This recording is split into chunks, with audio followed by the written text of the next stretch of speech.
campaña que ahora estamos postulando para alcalde. Esta campaña va a ser para cambiar la ley. These three questions individually. Let's take the El Portal. There are two facets to the El Portal. Which one are you all critical about? If you're critical of the one that the Horizon Group owns, well, it's a private sector business, and they've got to make a decision as to what they're going to do with that. They've struggled to get investors to come in. They've struggled to get people to stand at the shops. Now, if you're talking about the El Portal that's currently leased to HK Global Duty Free, that one's fully leased. It's 32,000 square feet of retail space that's currently being rented and paid for. Now, it was delayed a little bit, delayed on our part by the city because we, one, had not finished the contract and there was an issue with an easement. And then the lifts was the last item because if you look at the way the building is structured, you have a high back road and then your warehouse is a step below, so you needed a lift to bring product in.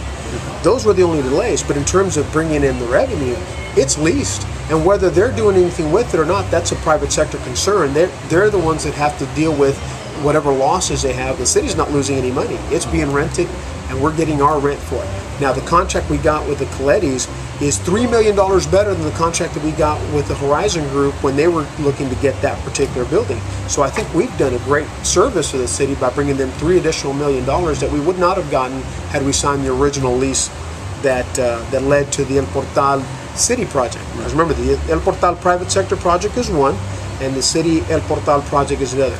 Now, the other half of the El Portal project, no one seems to give credit for, is leased to Ueta. They own the duty-free that's right at the entrance of that Bridge El Portal project, and so we've done that part of it successfully. It's been rented, and of course, with duty-free, you don't have sales tax, but at least you have jobs, you have the spaces are filled, and we have rent coming into the city. Plus, we've also leased parking space in that area, so that's a good project. And those that are critical of it just haven't done their due diligence. They haven't done their homework. Let's talk about the Broncos management. The Broncos management. The Broncos have struggled to maintain their presence in Laredo. We grant them that they have done a good job of hanging in there. But the reality is, and what no one seems to want to pay attention to, is that the recommendation to go to the American Association came from Jose Melendez, the general manager. I have two emails, a series of emails that came from Jose Melendez, the general manager himself, that said, and I quote, "The American Association is the best independent league in the United States as voted by Sporting News and Baseball Digest. It is the baseball Laredo deserves." Now, that's being managed by the owners of the American Association.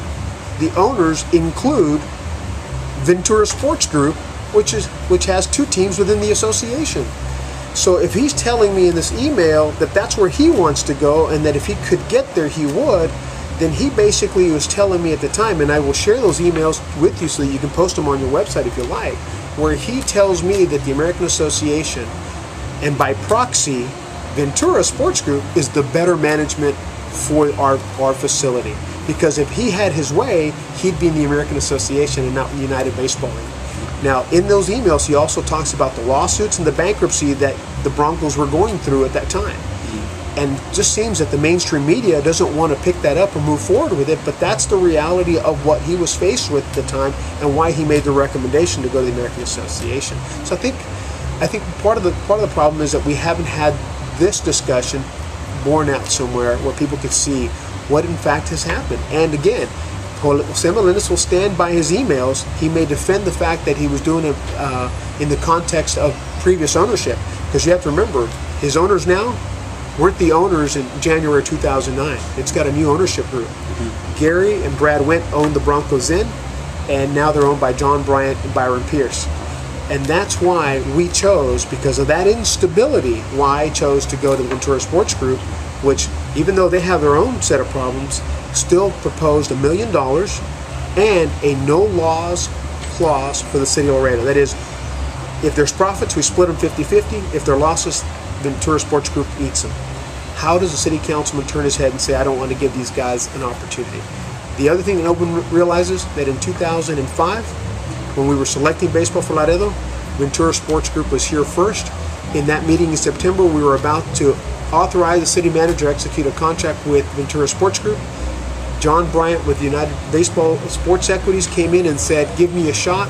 We looked at his proposal. We thought it was better. We kicked Ventura out and we went to United Broncos. 5 years later, the roles are reversed to some degree. Ventura has the better proposal. And obviously we've put together a great team of local talent. Cine de Laredo, you'll see a press release soon where we've hired local talent. We've hired an intern who's a communications major who just graduated from TAMU to give him opportunity in the campaign. We have great local people that are supporting us. We will put together a tremendous team, a tremendous army of people who believe like I do that Laredo is better than people believe it to.